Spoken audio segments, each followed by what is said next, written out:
원래는 기준이 되는 게 BMI죠. BMI 아마 들어보셨을 때 이게 체질량 지수거든요. 그러니까 체질량 지수라는 거는 몸무게를 킬로그램 단위 몸무게를 키의 제곱, 키는 이제 미터로 해서요.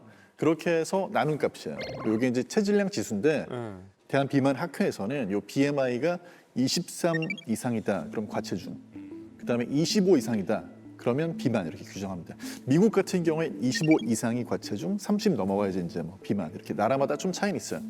허리 둘레는 남성은 90cm, 여성 경우에 이제 85cm를 넘어가면 복부 비만 이렇게 규정을 하죠. 그러니까 이게 따지고 드니까는 굉장히 좀 피곤해지는데 아무튼 우리끼리는 그냥 100kg 이상이다 하면 또 한 가지 이제 제일 결정적으로 물론 허리 둘레가 들어가 있긴 하지만 BMI 수치 자체는 허리 둘레가 거기 계산에 들어가진 않아요. 그러다 보니까 어떤 문제가 있냐면 운동 열심히 해가지고 근육질인데 맞아. 뭐 아놀드 슈워제네거 같은 그런 분도 BMI로는 비만이에요. 그러니까. 그래서 이제 요즘에는 사실은 그런 기준이 모호한 면이 있으니까 이 단점 보완하기 위해서 새로운 지수를 제시하는 이걸 주장하는 그런 전문가들도 많이 있어요. 뭔데요? 여기 이제 BRI라고 그래가지고 신체 둥글기 지수, 둥글기요? 둥글기. 라운드니스, 둥글기 지수. 되게 귀엽네요, 되게. 그래, 난 둥글다. 요거 약간 걸린다는데 마음에 사실 좀 인생은 둥글게 사는 게 좋은 것 같긴 한데 둥글기라고 표현을 한 거는요, 뭐 엉덩이라든지 허벅지 여기를 보고 하는 얘기가 아니고 허리.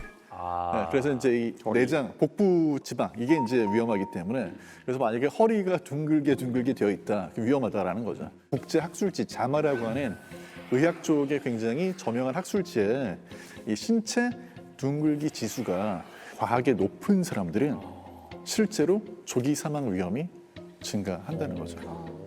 아니 근데 나는 이 비만이란 주제를 이제 딱 받아들였을 때 사실 아무리 돈이 많고 힘이 있어도 해결 못하는 게 비만이랑 탈모라고 난 생각을 했거든요.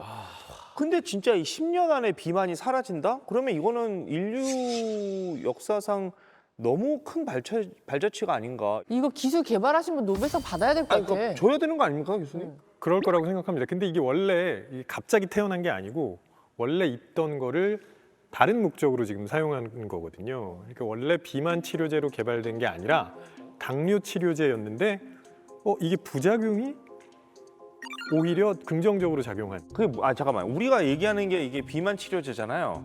그러니까 탄생의 목적은 그럼 다른 이유가 있었다는 거예요? 그러니까 아까 얘기했던 오젬땡이라는 게 원래 2형 당뇨병 치료제였어요. 근데 이 치료제를 계속 사용했더니 환자들이 살이 빠지는 거예요. 그런 부작용이 있었다는 거죠. 네. 그래서 이게 도대체 왜 그러지 하고 자세하게 살펴봤더니 그 주성분이 세마글루타이드. 그래서 이걸 가지고 약을 만들어 보면 되겠구나 해서 탄생한 약인 거죠. 근데 비만이 아니면서 그냥 살 빼려는 목적으로 처방받는 사람들도 분명히 있을 것 같거든요.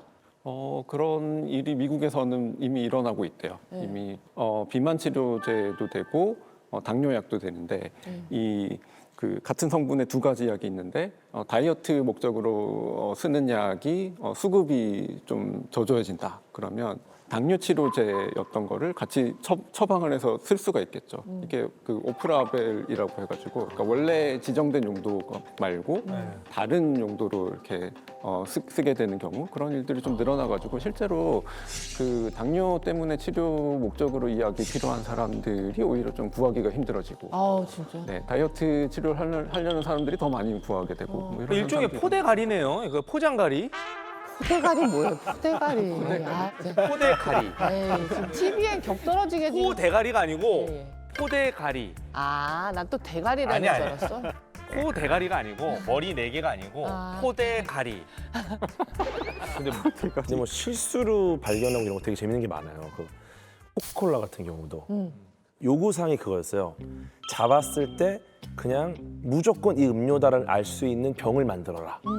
그래서 이제 공모를 했는데 거기서 이제 한 유리병 만드는 분들이 콜라 열매로다가 이렇게 본 따서 이렇게 디자인 그 아시는 그 볼록하고 약간 이렇게 굴곡 있는 그 디자인을 만들어서 채택이 됩니다. 잡자마자 알잖아요, 그 병인지를. 근데 나중에 보니까 콜라 열매가 아니야. 검색을 잘못했어요. 아, 다른 열매예요? 콜라 열매 그냥 동그랍니다. 네. 나중에 찾아보니까 카카오 열매를 잘못 검색하고 콜라 열매를 카카오 열매가 이렇게 생겼거든요. 잘못 검색하고 잘못 만들었는데 야 기가 막히다고 딱 채택했는데 야, 사실 카카오 열매였다. 근데 대박이 났죠. 네. 비만 환자가 쓰는 약이랑 그러면 당뇨 환자가 쓰는 약이랑 거의 뭐 같은 약을 쓰는 거나 마찬가지인 거네요. 그러니까 제약회사 입장에서 얼마나 행제겠어. 당뇨약으로 만들었는데 이게 비만 치료까지 돼버리니까 난리가 난 거죠 지금. 그렇죠, 그렇죠. 그래서 현재 유럽 시가총액 1위 기업이 어딘지 아세요? 유럽 시가총액 1위가 거기 아니에요? 그거 LV 루이비 땡? 바로 위고땡을 만든 노보노디스크입니다. 아 위고땡이 이겼어요? 네.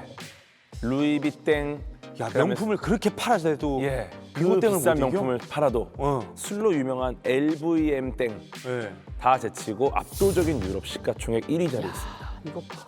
야, 보세요. 얼 30배? 30배가 됐다고? 30배가 고작 20년 만에 벌어진 일이에요. 세계 전체로 봐도 시가총액 15위. 우리나라 삼성이 28위에 있으니까 야 노보노디스크의 기업 가치 얼마나 큰지 감이 오시죠? 대단한 겁니다. 지금 심지어 노보노디스크가 있는 덴마크 GDP보다도 기업 가치가 더 크다. 그 회사가 지금 너무 주가가 올라가지고 덴마크 환율이 완전히 급등했대요. 그러니까 오히려 지금 덴마크 안에서는 경제 지표 할 때 요거 빼야 된다. 왜냐하면 다른 경제 상황 별로 좋아지지 않는데 이 회사 때문에 너무 좋아진 것처럼 보이는 거예요. 그 정도로 지금 엄청난 거죠. 그러니까 이게 살에 대한 이 강박, 이 살을 빼고 싶어하는 인류의 이 갈망이 있다니까요. 그러니까요. 또 다른 비만 치료제로 유명한 미국의 일라이 릴라는 회사가 있습니다. 여기가 이제 현재 시총 10위를 차지하고 있어요. 네. 그러니까 지금 비만 치료제 관련된 기업들이 전부 상단에 지금 위치해 있는 거죠. 네. 요즘 이 시기에 쫙 올라간 겁니다. 뭐 제 옆에 뭐 홍진경 씨도 있지만 우리 인간이 기본적으로 돈 냄새 이런 거 내 얘기를 왜 하는 거야? 돈 냄새 기가 얘기하는데. 막히게 이제 맞고 쫓아가거든요. 그러니까 이게 이렇게 갑자기 막 덴마크 나라 뭐 환율 자체가 막 요동을 치고 이 정도면은 진짜 10년 안에 이 사업으로 비만 사라질 수도 있을 것 같다라는 생각이 들긴 하네요. 근데 이런 말 있잖아요. 맛있게 먹으면 0칼로리. 네, 뭐라고요? 아 나 진짜 이런 얘기 막 옆에서 아니 한 맛. 대씩 이게 쭉 할 때마다 맥이 아니, 빠져요 막. 화정이 언니가 맨날 그래. 맛있게 먹으면 0칼로리라고. 어떻게 0칼로리가 됩니까? 아니 근데 난 그 말이 맞다고 먹었는데. 봐. 아 진짜 그 맞다고 봐. 맛과 칼로리는 그냥 분리되어 있는 거라서 이거의 연결고리를 만드는 건 쉽지 않죠. 칼로리가 높아야 사실 이게 맛있을 수가 있어요. 그죠? 왜냐하면 그 제가 진화론도 얘기했지만 맛있다는 느낌이 왜 필요할까 생각해 보면 선생님 그만하세요 선생님들. 선생님들이 그만하세요. 그걸 자꾸 먹게 하려는 목적으로 생긴 그런 느낌일 거라고요. 이게 생존입니다. 그러니까 그게 왜 자꾸 먹게 만들어야 되냐면은 칼로리가 높아서 에너지를 보충할 수 있으니까 맛있게 느끼도록 되었기 때문에. 다 생존이에요. 단맛. 맛있다라는 기분이 드는 건 칼로리가 있기 때문이죠. 얘기가 별로 안 통하네요. 예. 사람의 마음을 좀 들여다봐야 되는 그러니까. 문제네. 이거 진짜 맛있게 먹고 살 안 찐 적 많거든요. 예. 아니 실제로 맛있으면 0칼로리를 지지하는 연구 결과가 있어요. 이거 봐 있다니까. 아, 0은 내가 아닐 있을 줄 겁니다. 알았어. 어떻게 0이 됩니까? 그러니까 0이냐 아니냐가 중요한 게 아니라 즐겁게 먹으면 영향을 덜 주는 거냐 이게 중요한 거잖아요. 그렇죠. 그렇죠. 그래요. 실제로 그렇다는 연구 결과가 있습니다. 진짜요? 네, 예일대학교의 크럼 교수가 한 연구인데요. 실험 대상자들한테 금식하고 전날 밤에 금식을 하고 예. 아침 8시에 실험실에 오라고 했습니다. 예. 그다음에 380칼로리짜리 밀크쉐이크를 마시게 했어요. 네. 근데 처음에 왔을 때는 거기에다 뭐라고 붙였냐면 입안의 호사, 당신이 누려야 할 쾌락 이렇게 라벨을 딱 붙여놓은 거예요. 그러니까 이거 먹으면 칼로리가 진짜 막 엄청나다는 그런 얘기잖아요. 그걸 먹게 했었고요. 일주일 후에 다시 오라고 했을 때는 건강 쉐이크 이런 식으로 붙여놨다는 거죠.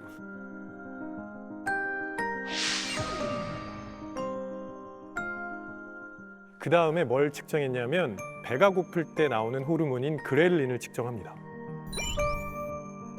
그랬더니 입안의 호사라는 그 쉐이크를 마셨을 때 건강 쉐이크를 마셨을 때보다 그렐린 수치가 3배 정도 낮게 나왔습니다.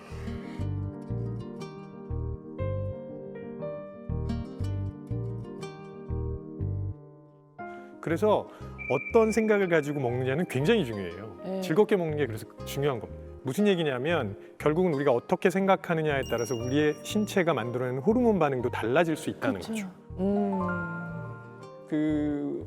맛있으면 0칼로리라는 말이 그 죄의식, 죄책감과 더 관련이 있지 않을까 생각하고 저도 정말로 실제로 그랬으면 너무너무 좋겠다고 생각을 하면서도 또 그런 것도 있어요. 내가 뭔가를 먹었는데 생각 없이 먹었는데 너무 맛있어. 그러면 칼로리를 왠지 한번 보게 돼요. 우리가 칼로리는 맛을 재는 단위라는 말도 있잖아요. 그래서 이렇게 맛있으면 분명히 뭔가가 들었어라는 생각이 드는데 맛을 재는 단위다. 근데 이게 좀 전에 얘기한 죄의식이 저는 되게 중요하다고 보거든요. 보통 이제 칼로리를 우리가 수치로 확인을 하다 보니까 도움이 되는 부분이 분명히 있어요. 이게 어느 정도인지 이렇게 확인하고 도움이 맞아요. 되는 부분이 있는데 잘못하면 그 숫자에 집착하기 시작하거든요. 그래서 폭식증 같은 섭식 장애를 겪는 분들이 이 칼로리로 표시되는 숫자에 너무 집착을 하는 거예요. 그게 상당히 큰 부작용이죠. 그래서 그 수치 보면서 아 내가 이 정도 먹으면 안 되는데 이렇게 자꾸 죄책감 가지고 죄의식 느끼니까 폭식하고 다 구토하고 이런 게 반복이 되기도 합니다. 아마도 그렇게 저희가 세상을 숫자로 평가하게 된 게 물리학이 이 사회에 끼친 해악 중에 하나일 거예요. 그러니까 원래 물리학이 성공을 했던 이유가 세상 모든 것을 측정하고 숫자로 바꾼 다음에 그 숫자에 대한 완벽한 예측을 할 수 있는 학문으로서 성공을 했고 그 방식을 사회뿐만 아니라 여러 과학 분야와 학문 분야에 썼을 때 아주 성공적이었기 때문에 우리가 지금과 같이 이런 정말 16세기와는 다른 문명을 만들긴 했는데요. 근데 문제가 이제 물리학의 그런 방법이 지금 우리가 이야기하고 있는 무엇이 아름다운 것이고 무엇이 비만이고 무엇이 행복한지 이런 데까지 써도 되는지는 확실하지 않은데 숫자로 쓰는 순간 바로 비교가 되잖아요.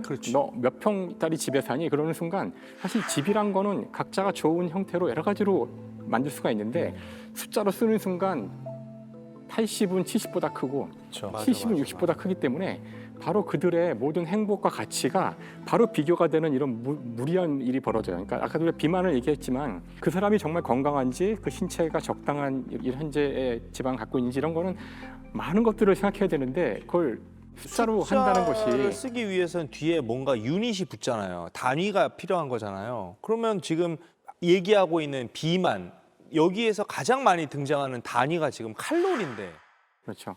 이것도 혹시 물리학에서 저지른 그거는 아니고요. 사실 물리학자가 보기에는 정말 칼로리 짜증나요. 아 그래요? 그러니까, 그러니까 난 그 단위를 얘가 얼마나 몇 칼로리인지 이거 측정하는 방법도 난 궁금하고 일단 칼로리라는 거는 기본적으로 에너지의 단위예요. 살찌는 단위가 아니고요. 에너지라는 거는 난 살찌는 단위인 줄 알았어. 맛의 단위. 그렇게 오해가 되는데 그러니까 이게 열량에서 온 단위인데 결국은 이게 에너지거든요. 그래서 물리에서는 에너지를 기술하는 그 공식적인 단위가 있어요. 표준 단위가 있어요. 마치 길이를 잴 때 가장 공식적인 단위는 미터거든요. 근데 다 아시다시피 미국에 가면 미터를 쓰지 않고 마일 같은 거 쓰니까 되게 짜증이 나거든요. 그래서 하나의 물리량에 대해서 여러 단위를 쓰면은 이걸 변환해야 되기 때문에 짜증이 나는데 똑같은 문제가 바로 칼로리에 있는 거죠. 원래 물리학의 공식 단위는 주울이에요. 줄. 맞아요. 근데 오히려 일반인들은 주울을 잘 모르고 칼로리가 더 익숙하시잖아요. 그러니까 19세기 중반에 와서 보니까 칼로리라고 화학자들이 쓰던 이 단위가 물의 온도를 높일 때 들어가는 어떤 열의 단위인데요. 근데 이것이 물리학자들이 보니까 이건 그냥 에너지였던 거예요. 그래서 지금 와서는 우리가 이거 몽땅 다 주울로 통일하면 좋겠는데 이미 벌써 칼로리가 너무 널리 쓰이다 보니 그래서 아주 안타까운 그런 단위예요. 칼로리는. 저는 지지합니다. 왜냐하면 줄이라는 과학자가 훌륭한 분이에요. 네, 이분이 뭘 지지한다고요? 줄이요. 주울을 그렇죠. 그렇죠. 그럼 이제 맥도날드 땡 가면 다 햄버거 줄로. 세트가 몇 줄 이렇게 그렇죠. 나오는 그렇죠. 주울을 쓰면 실제로 좋을 텐데. 유럽 여행을 하다 보면 유럽에 이제 슈퍼마켓 같은 데 가서 식품을 이렇게 집어들면은 포장면에 그 칼로리하고 킬로줄이 같이 표시돼 있어요. 역시 줄은 진짜 우리가 다시 한번 좀 얘기를 해볼 필요가 있을 것 같아요. 우리가 이과생들은 이렇게 들어보면 줄, 이제 뭐 단위, 사람 알겠는데 문과 쪽에서는 줄이 줄자를 말하는 건가? 아니, 이렇게 너무 무시하신다. 할 수도 있으니까. 아니 저기요, 줄에 대해서. 저기요. 줄이 너무 사람 괜찮은 사람이었어요. 언제 만나보셨어요? 아 만나보셨나요? 근데 뭔가 한 분야 연구했던 사람이 단위의 이름을 썼다는 거죠. 대단한 거죠. 그다음에 줄이 표준 단위이기 때문에 이게 뭔가 계산하기 되게 편해요. 그러니까 1kg짜리 물체가 여기 있다 그러면 이걸 제가 이렇게 손으로 잡아서 1m를 들어올리는 동안 에너지를 써야 되거든요. 네. 예, 이때 들어간 에너지가 10줄이에요. 10줄. 그러니까 이건 대단히 쉽게 시간을 알 수가 있잖아요. 네. 그다음 1kg짜리 물체가 1초에 1m의 속도로 이렇게 움직이는 이때 에너지는 0.5줄이거든요. 그러니까 계산하기 좋은데 칼로리는 물을 끓여야 돼요. 물을 끓여서 근데 계산하기 좋다는 걸 아무도 이해를 딱 드는데 물 끓이는 게 심플하지 않나? 그러니까 이게 표준, 아니 너무 무시한다. 그러니까 이게 표준 단위이기 내가 때문에 그렇게 생각하는지 어떻게 알아요? 근데 누나 물 끓이는 게 좀 심플하지 않아요? 그게 심플하긴 하지. 물을 끓일 때 그러니까 대단히 추상적 개념이지만 이제 조울을 사용하면은 이제 표준 단위일 때 맞아요. 1m, 1kg, 뭐 111을 썼을 때 1에 가까운 숫자들이 나오는 거죠. 그러니까 이게 훨씬 더 물리학자는 편한데 이제 물 칼로리를 끓이는 거는 쓰면 너무 통제할 게 많고 그러니까 심플하지 어떻게 않아요. 온도를 다 재고 물이 끓는다는 것도 정의가 굉장히 어렵거든요. 뭐 기포가 밑에냐 저기 위에냐 나중에 버글버글이냐. 대기실 가서 또 말씀하세요 두 분이. 아 근데 칼로리 자체가 사실 다이어트 하는 분들한테도 정말 좀 도움이 안 되는 잘못된 정보가 그 안에 들어있는 게 우리가 칼로리를 얘기를 할 때는 뭐 이렇게 물을 끓이는 그런 걸로 환산을 하는 거기 때문에 쉽게 얘기해서 우리 몸으로 소화 흡수되는 거에 대한 고려가 전혀 없어요. 그러니까 우리가 생각하기에는 예를 들어서 흰 빵으로 100칼로리를 먹었을 때하고 아몬드로 100칼로리를 먹었을 때 똑같은 양이 우리 몸으로 흡수돼서 들어올 거라고 생각하지만 사실은 흰빵 같은 경우는 또는 뭐 주스 같은 경우는 거의 완벽하게 소흡수되는 거고 잘 들어오죠. 네, 아몬드 같은 경우는 뭐 이렇게 꼭꼭 씹어 먹지 않는 이상은 심지어 꼭꼭 씹어 먹어도 이게 그 안에 들어있는 모든 영양소가 다 소화 흡수될 수는 없거든요. 근데 이런 것들은 사실 사람마다 좀 차이가 있을 거고 계산하기도 복잡하기 때문에 식품에 표시되어 있는 그 칼로리 열량 표시는 사실은 부정확해요. 아니 근데 그거는 있죠. 그렇게 뭐 빵과 아몬드처럼 종이 다른 거 말고 같은 종이어도 콜라랑 콜라 제로랑 카땡이랑 카땡 라이트랑 그거는 같은 맥주여도 칼로리 적은 거 먹는 게 그래도 일단 유리한 건 있는 거죠. 맥주일 때는 알코올 칼로리가 가장 크기 때문에 거의 큰 차이는 아니고요. 다 소주 소용없어요? 맥주는 술이기 때문에 어떻게 할 수 없고 음료 같은 경우는 확실히 칼로리 차이는 있죠. 같은 종류에 있을 네, 때. 당 그 자체가 들어있는 걸 먹는 것과 이제 제로 칼로리 음료를 먹는 거는 예를 들어 당 그 자체가 들어있는 거는 한 캔을 완전히 없애는데 고층 건물 계단을 몇 번을 왕복해야 됩니다. 네, 근데 제로 음료는 한 5계단 정도 올라가면 사라져요. 진짜요? 그 정도로 차이가 커요. 네. 그러니까 이왕이면 제로 먹어야 돼. 근데 이제 문제는 예를 들어서 칼로리가 적으니까 이거는 100인데 이거는 뭐 4밖에 안 되네? 그럼 이걸 한 20캔 먹어야겠다. 이거는 안 된다는 거예요. 칼로리가 적다고 많이 마시는 건 안 좋지만 약간의 대체는 좀 유리한 부분이 있죠. 근데 제가 지금 이런 얘기 들으니까 지금 문득 떠오른 아이디어가 제가 식품 회사를 하니까 네네. 그러니까 0칼로리 음식을 개발해 볼까? 제로 김치 나오면은 끝나요. 제로 김치? 제로 김치. 홍진경의 제로 김치. 그게 무슨 맛일까요? 그냥 지기김치 먹으면 안 돼요. 일단 김치 맛은 안 나요. 아니면 제로 식품을 개발하는 거야. 물은 제로잖아요. 네, 물을 얼려. 네. 제로 아이스크림 있잖아요. 그래서 오 진짜? 제로 아이스크림이 실제 아이스크림보다 더 달아요. 심지어 나 제로 하나 만들어 봐야겠다. 맛이 기가 진짜. 막힙니다. 제로는 요즘에 이제 유행을 하지만 네. 우리가 다이어트의 역사는 사실 실패의 반복이었잖아요. 네. 항상 이제 그런 게 나오면 실패합니다. 왜요? 제로로 먹고 피자를 한 조각 더 먹는 거예요. 근데 남용하면 안 돼요. 남용이 문제입니다. 그러니까 기존의 맛을 내면서 진짜 제로 음식을 만들면 뭐 비만 치료제고 뭐고 없이 그냥 진짜 10년 아니라 5년 안에도 없어질 수 있는 거 나 아니에요? 진짜 내가 10년 안에 만든다. 제로 김치? 제로 김치.